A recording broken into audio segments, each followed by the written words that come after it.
In the new book, Good Queen Anne, Appraising the Life and Reign of the Last Stuart Monarch, author Judith Lissauer Cromwell re-examines the 3 centuries-old portrait of Queen Anne as told by her dearest friend and deadliest enemy, Sarah, the Duchess of Marlborough. It's published by McFarland and Company Incorporated, and The Good Queen Anne is available now. You can get on Amazon, all those great places. But I encourage you, as always, to go to the author's website. It's judithcromwell.com. And we're very excited to have Judith join us on Big Blend Radio's Way Back When History Show today. I feel like we should be playing royal music. That was we need new music for this. Welcome, Judith. How are you? Thank you. I'm very well, and I'm very pleased to be here. It's just very exciting, when you look at the work that you have done. This is your 3rd book, and just to look at the women you're writing about, what is it that led you? Because I know that you have quite an industrious career as one of the few female Wall Street executives. That you started out your career there, and then now here you are writing about women. So it's like you're about women's empowerment. I entered the international world of Wall Street 45 years ago as one of its few female executives, and I really loved it. I had a great career, and at the same time, I was a single working parent and raised 2 children. I had a good example for that. I'm the daughter of a pioneering female physician. After my successful corporate career, I returned to academia as an independent historian, and my first book, which was about Princess Dorothea Leaven, I had always wanted to write ever since I was an undergraduate at Smith College, but I couldn't do it. I had to support a family, which is why I entered Wall Street. And when I finished my corporate career and went back to academia, I knew what I wanted to do. I wanted to write a biography of Dorothea Leaven. And it turned out that she was a very powerful politician and diplomat in her day. And the men who wrote history, most of history has been written by men up until a few years ago. The men who wrote history said she was only influential because she had all these lovers, and it was the bedroom that really made her powerful. And I thought to myself, there's got to be something more to this woman than that. And after 10 years of research and writing, I wrote this biography of Dorothea Leaven, and that really got me started. Not obviously, but she was much more than just the bedroom. She was an extremely intelligent woman and made herself into an independent diplomat and a political force at a time when women had no careers. She was recognized as a diplomat. The second book that I wrote came about completely by chance. I was sitting in a dentist's office waiting for my turn, and I picked up this magazine about Florence, and there was an article about Florence Nightingale about how 200 out of her 15,000 letters had been published, and that this new book about her raised more questions than it answered. And I thought to myself, that sounds like a challenge. I like challenges. So that was my second book, and Florence Nightingale. And after having written 2 biographies of powerful women, I cast around for a third. And that's how I came on Queen Anne. She's a forceful lady too, and it's really interesting when you say about history was written by men all this time, and yet at the same time, when it comes to a woman in power like Queen Anne, it's almost as soon as it's a woman in power, there's that immediate, oh, she can't do that, she's not going to be useful, and was that the story for Queen Anne? Well, yes. First of all, because she was a woman at that time in the early 18th century. At that time, women were really considered the weaker sex, and they were treated as such. there was absolutely no confidence in her. Everybody thought that women in general were incapable of understanding government and politics, and just expected to stay at home and be mothers and wives. And she turned out to be a very effective queen, in spite of all the obstacles that she had to overcome. It wasn't just the perceived disadvantages of her sex, but she was, by the time she became queen, she was 37 when she became queen, but she was already quite ill. Yeah. So she had to rise above that. 17 pregnancies.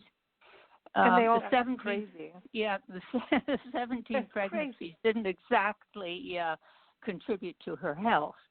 There was the health aspect, but there was also the aspect of her main duty as a princess was to produce heirs to the throne. And she had failed in that duty, no fault of her own, but she did. Right. She had 3 children who survived early infancy, and the oldest lived until he was 11, and he died. And she had no living children, so that was the main tragedy of her life. Wow. So there was ill health, there was tragedy, there was the perceived limitations of her sex, but in spite of all that, she rose above it.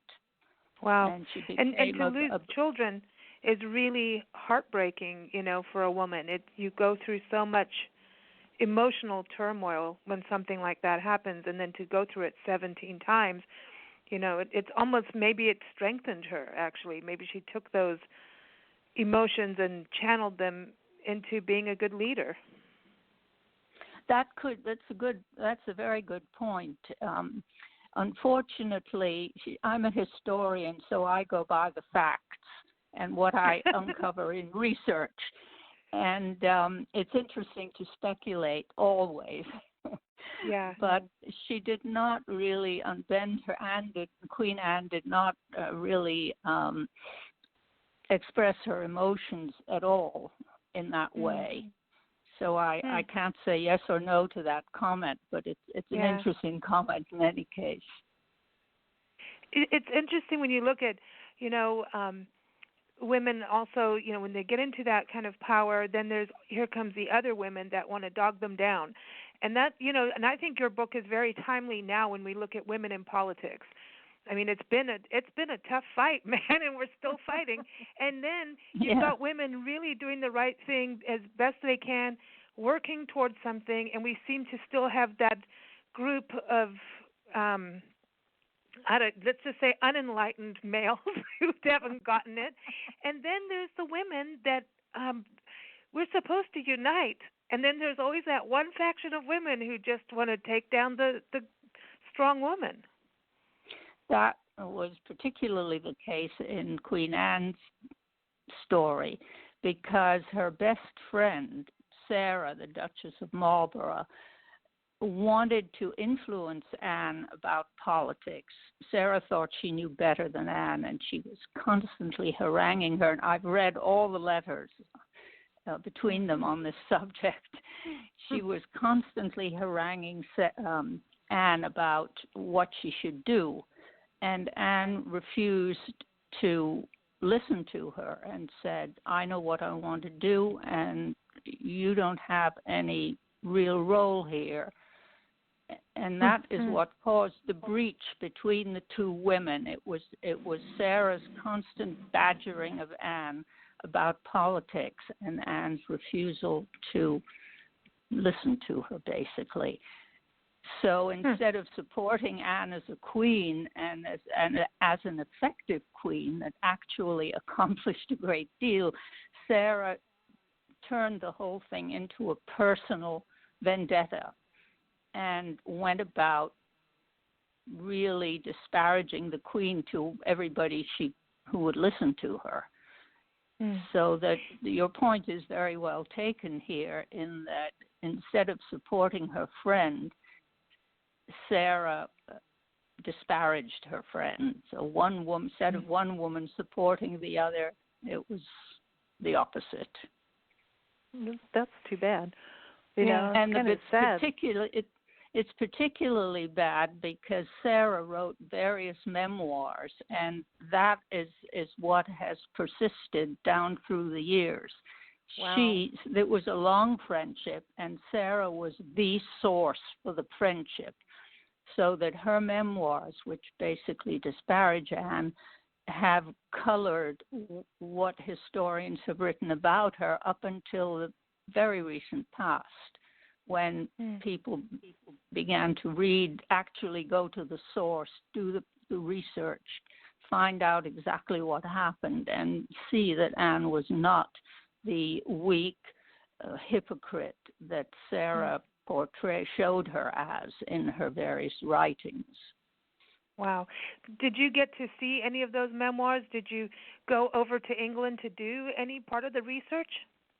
Oh, yes.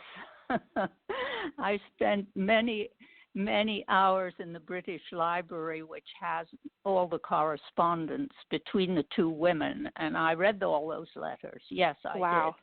Cool. I might add that Sarah's handwriting is terrible, but Anne's handwriting is much easier to read. But I read them all, and I really wanted to know I wanted to see for myself exactly what was going on. I also visited Anne's London and chased down as much of the contemporary account of Anne's reign as I could. And some of those books are only available in England, but I wanted to read what contemporaries had to say about her. That's how you get a well-rounded picture of what the person is really like. You need to, I think you need to see them through the eyes of others. So I made a point of that. It's also interesting too when you look at religion playing such a role. I know, England, well, just the whole United Kingdom. It is, even saying United Kingdom, I don't know if we could say that now. But when you think about the Tories versus the Whigs, it's back again. It's like it's still there. And when you think about religion, played a part of that too, of how there's that split, the Catholic versus the Protestant. That's been going on there for centuries, obviously, and then the Tories and the Whigs, and I keep going, okay, we're back. History's on the repeat cycle. That's absolutely true. And in England at that time, religion was seen more as a sign of nationalism than as a religion per se. England was a Protestant country, and Protestantism was equated with national values, constitutional monarchy, liberty, property ownership, things like that. And Catholicism was seen in England as a foreign religion controlled by a foreign entity in Rome, that it was personified by France, which was an absolutist government, which the English didn't abhor. And that view really infused the war that took up most of Queen Anne's reign. It was basically a war against France, called the War of the Spanish Succession, but it was a war against France that France stood for Catholicism and absolutism, and England stood for constitutional monarchy and the rights of human rights and all that kind of thing. So the war had actually been declared before Anne came to the throne. When she came to the throne, many people thought she would pull her country out of the war, that she didn't have the stomach to really undertake this major enterprise. But she surprised them, because not only did she appoint probably the most brilliant general of her time, if not of all of English history, the Duke of Marlborough, John Churchill. She appointed him the head of her army. But she went ahead with the war, and it was basically English gold and the English general that won the war. It lasted for 9 years, and the peace that resulted formed the basis for the British Empire. So it was a very, and she backed Churchill through thick and thin. He was criticized at home. Everybody criticized him. He was sort of a Tory, but the Whigs really were down on him. But Anne backed him. She backed his policy against the advice of several of her senior ministers, so that she was a real force in her country. And you talk about the United Kingdom. She was the Queen of England and Scotland, but she was the Queen of Scotland in name only. Scotland had its own parliament and its own laws, and she was the Queen, but that was about it.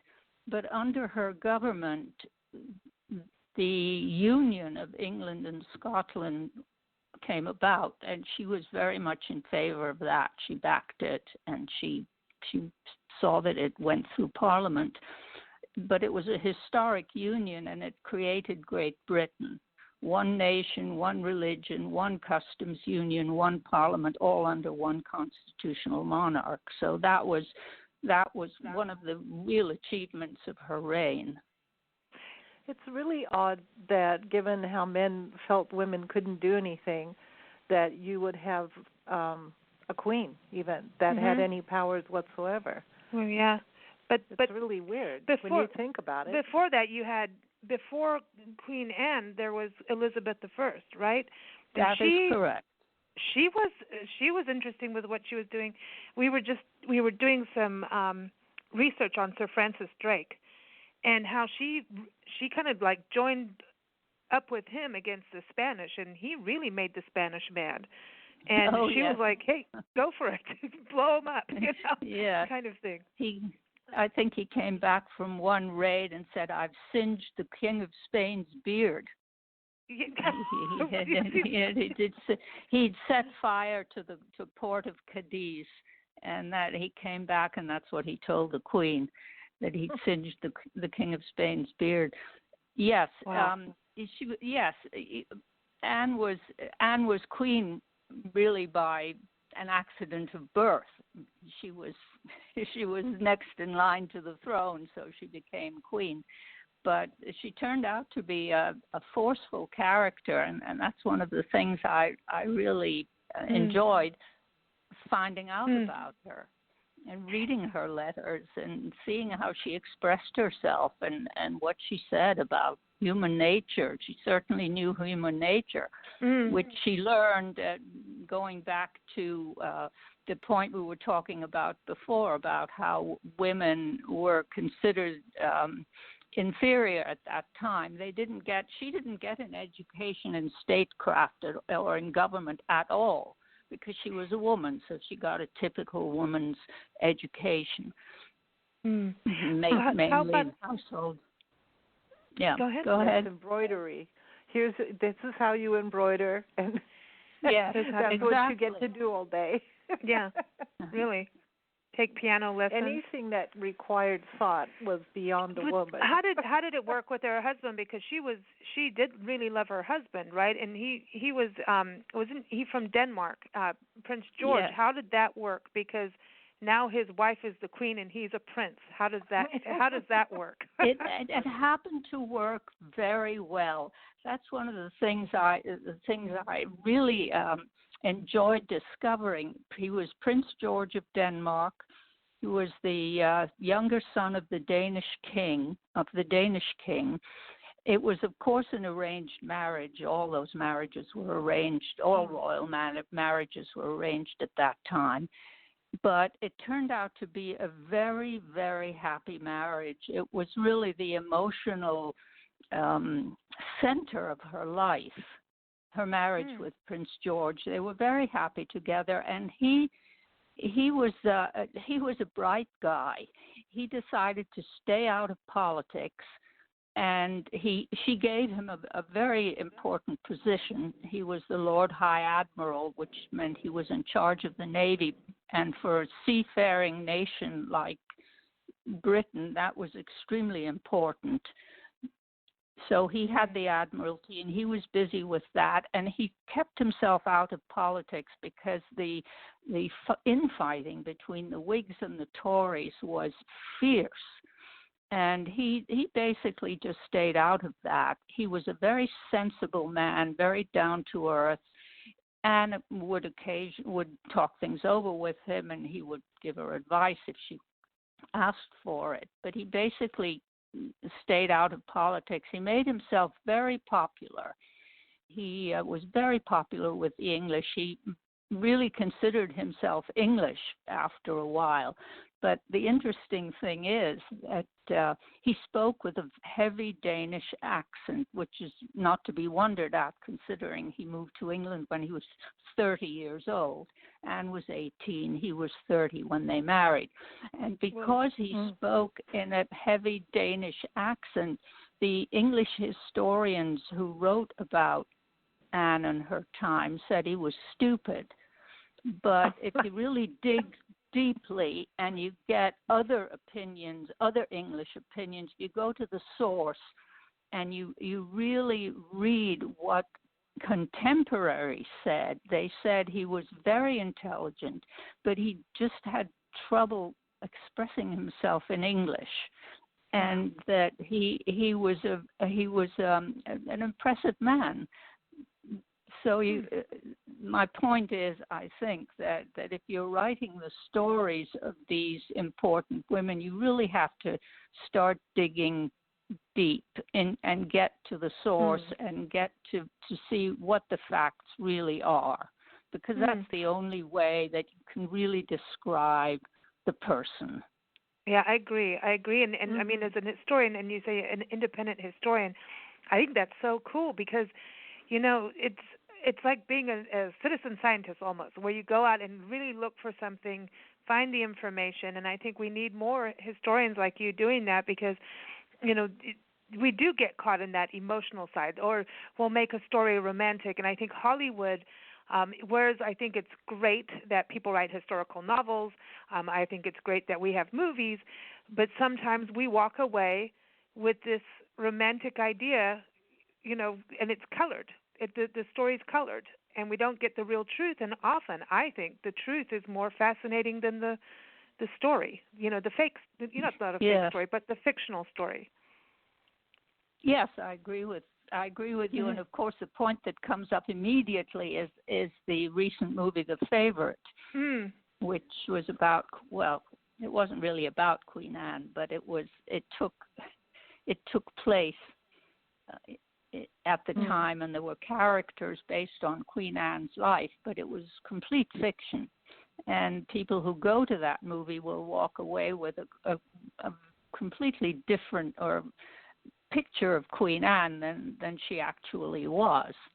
But it made, some people thought it made for a good movie, so that justified it. And that's not to say that's wrong, but it's not really fair to the characters that live. Yeah. It's not fair to Queen Anne. So yeah, at least to me, it may spark some interest to go learn the history. And I think, you know, there's a lot of writers who, like, look at James Michener. He really kept to what was historically accurate, and then you have the story wrapped around it.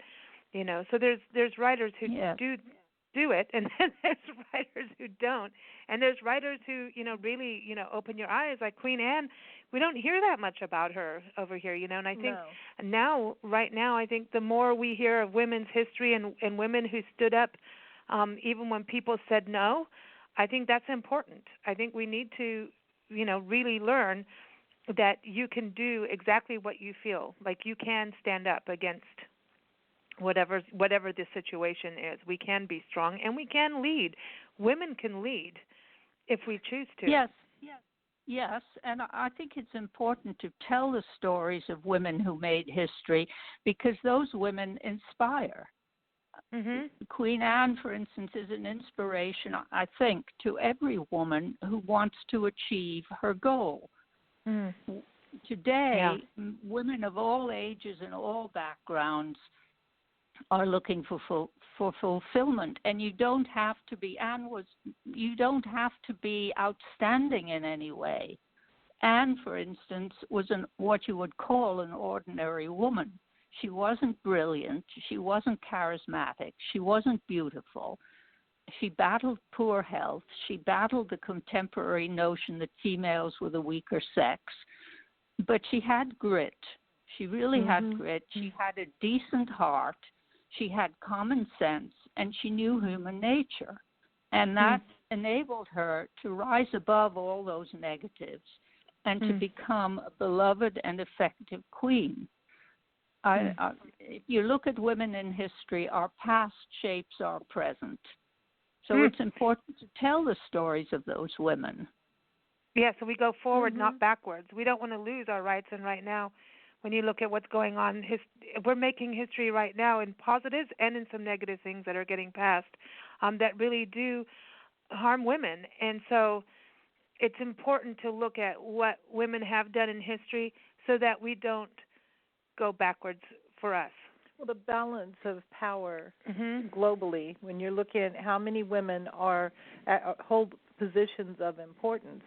I mean, when you look at our Senate and Congress, it's like how many women are there compared to how many men, and it's not a equal balance of power at all. Not yet. Not yet. Not even close. I like to use the yet word. Yeah. I want everyone to keep moving forward. Keep moving forward. I have an interesting question. When you went to England and now you're reading these memoirs and journals and the documents, that is, you have to switch gears in regards to how, because of the time frame, how they wrote. And I mean, because now we can't even write. I mean, half of us can't handwrite. And then, obviously Sarah, the Duchess of Marlborough couldn't either. But there's it's like reading a different language back then. So did you study up on that kind of literature, or are you used to reading that? I would say no, that people at that time wrote, and if they were writing in a straightforward way, then they wrote in a straightforward way. I had no trouble at all in that regard. Okay. None. People are people. Yeah, that's people true. are people. That's true. And one of Anne's ministers wrote in a very convoluted way. Nobody could understand him. None of his contemporaries knew what he was talking about. I did not venture to read his letters because it was really not part of what I was trying to write about. But I can imagine having a lot of trouble reading. Everybody says it was difficult to understand him. But Anne and Sarah wrote in a very straightforward way, and even my first book, the book about Princess Dorothea Lieven, she wrote in French because all Russian aristocrats spoke and wrote and thought in French, so I had to read everything in French, and that also was not really difficult in terms of understanding what she was trying to say. She wrote very forthrightly, and so did Florence Nightingale, very forthrightly. Oh, well, that could be that forerunning talent that strong women, that leadership share. Yeah, being straight up. Let's get to the point. Yeah, be straight up, get to it, move on. Yes. So, don't be right. Yeah. And I've spent a lot of time with my first book, Princess Lieven, who is Russian. I traveled a great deal and did a great deal of research in foreign archives for her because her letters were scattered all over Europe. She corresponded with every important politician of her day, so her letters are scattered all over Europe, but most of them are in London and in Paris. So I went there and I spent weeks going through those letters, but very worthwhile. Wow. How Sounds much cool. fun. I know. How much fun is that? I mean, we travel full time documenting parks across the country on our Love Your Parks tour.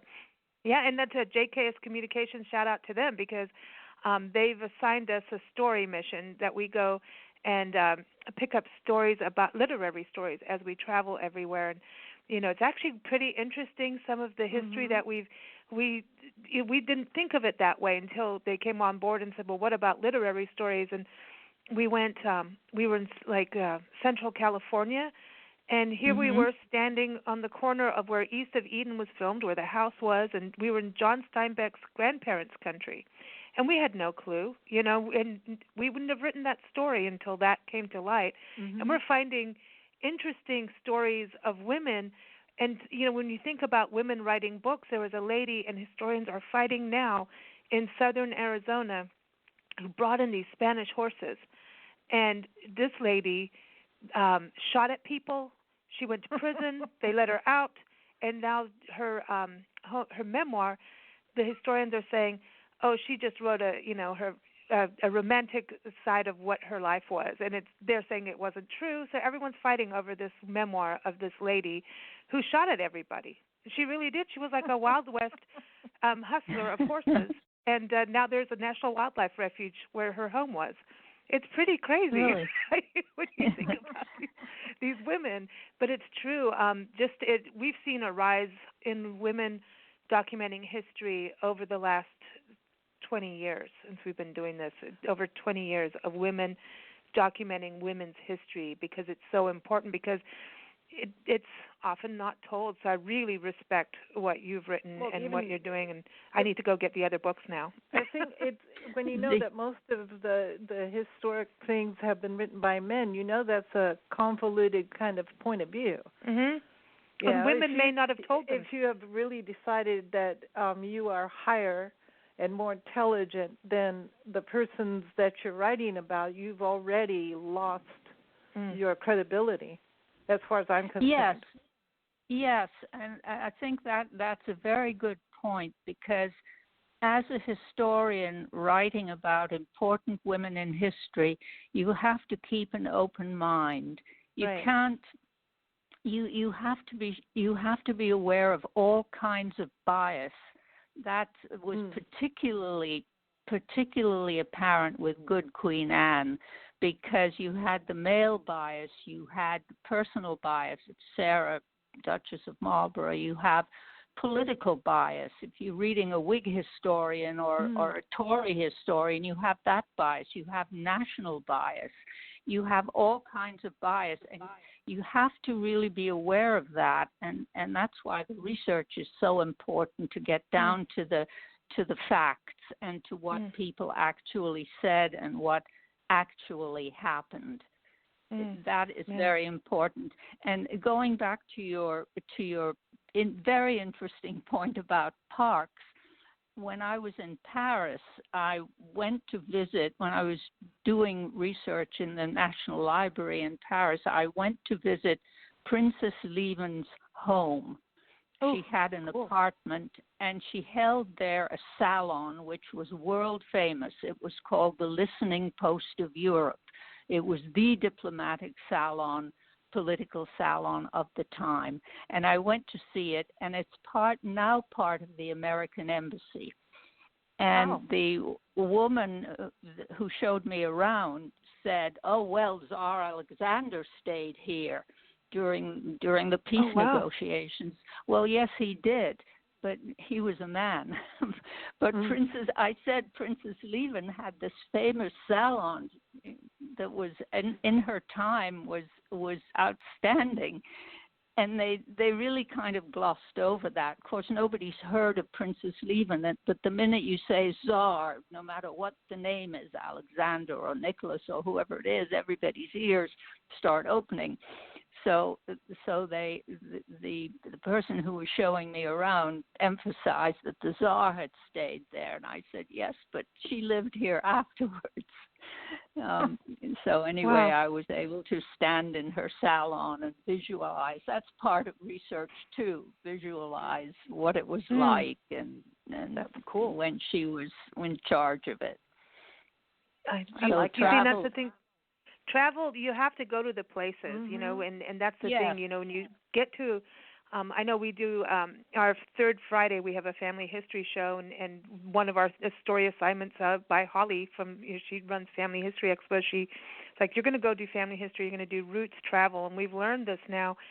And when you're reading about someone, even if you go stand by their grave, we go to historic prisons, we go to all kinds of places, but you get a feeling for their life. What was the weather like? What was you understand them better by actually going to the actual Places, physical yeah. place they were, and that is what really got me interested in history as a young girl. When we lived in South Africa, we Nancy took me on a tour with her artwork, and we were traveling for 2.5 years, and I was homeschooled on the road, and I wasn't doing as well in history with textbooks.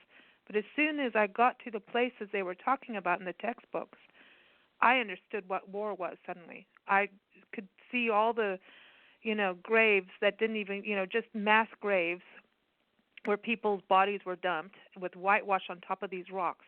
And I realized But no there names. how Mm. deep war is. And then I started to really understand the characters in the textbooks, the people in the textbooks, and then they became living people to me, even though, it was years ago. But I think when you go somewhere, it is so powerful to go to the yes. place. Yeah. I completely agree with that. When I was writing the story of Princess Lieven, I went to St. Petersburg purposely Mm. because she disliked living in Russia, and I really wanted to know why. And I went to St. Petersburg. I visited all the palaces. She was the foster daughter of the empress, so she basically grew up in the palaces, and I wanted to see all of that and to really get the atmosphere, and I did. But I couldn't have done it just from reading. I really had to go there. I went No, there, you have and to go. and it's really makes a big difference. And with Florence Nightingale, the biography of Florence Nightingale, she spent most of her life as an invalid. She lived in London, and I went to the street where she lived. The house is no longer there, but there's a block of flats instead. But there's a plaque on the house, and it says Florence Nightingale lived in a house that was on this spot. And she talked about her view from the window. She had a view of the park, and I could see how she did have a view of the park. So it makes a big difference. Wow. And with So who's Queen next? Anne, Go ahead. next? Yeah. I'm not quite sure yet. I'm kind of still exploring, but I want to write about another important woman. I'm I've going to been send kind you of emails as we travel, because you find women's history everywhere, and they're just like, sometimes it's just, here's the one square thing on a museum, and that's it, And so yeah. I really respect what you're doing, and really appreciate you joining us. And I definitely have to go get the other two books now. And I want to encourage everyone to go to your website. It's judithcromwell.com. And again, the book is Good Queen Anne, Appraising the Life and Reign of the Last Stuart Monarch. Again, judithcromwell.com is a website to go to, and you can learn more about her other books and keep up with her there. But thank you so much for joining us. Mm-hmm. Well, thank you very much for inviting me. I very much appreciate the time. Oh, we do too. We appreciate all your work you've done, and we're going to play a special song for you. This is a song from a singer, Nikki Chris. NikkiChris.com, everyone. It's NICKIKRIS. I have to spell it out because there's so many different ways to write her name out. But Nikki Chris's latest album is called Heartbeat, and we're going to play the song Rise from the album. And she wrote this, and everything that was going on for women. Over the last, I'm going to say 2 years, we've been going through some interesting times in this country and around the world. And this song, it's interesting because you use the word, Judith, and the word it's rise. And so I think that is something we need to remember, keep that word in our hearts and how we move forward as women. So here it is, Rise. Thanks so much for joining us, Judith. You take care. Thank you. The same to you.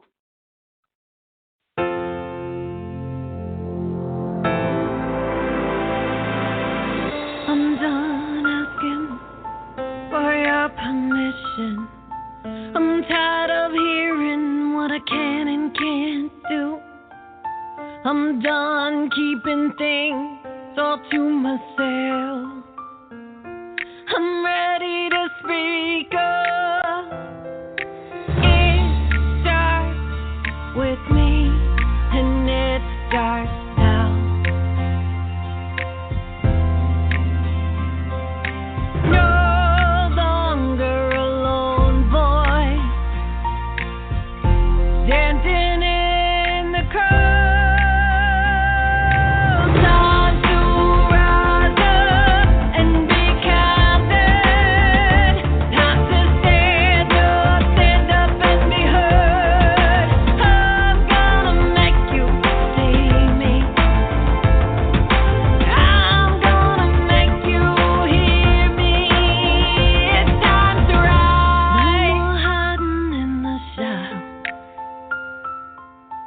It's time to level the playing field. I'm a warrior, I've got nerves of steel. I'm done walking through your minefield. It starts with me, and it starts now.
With us, and it starts now.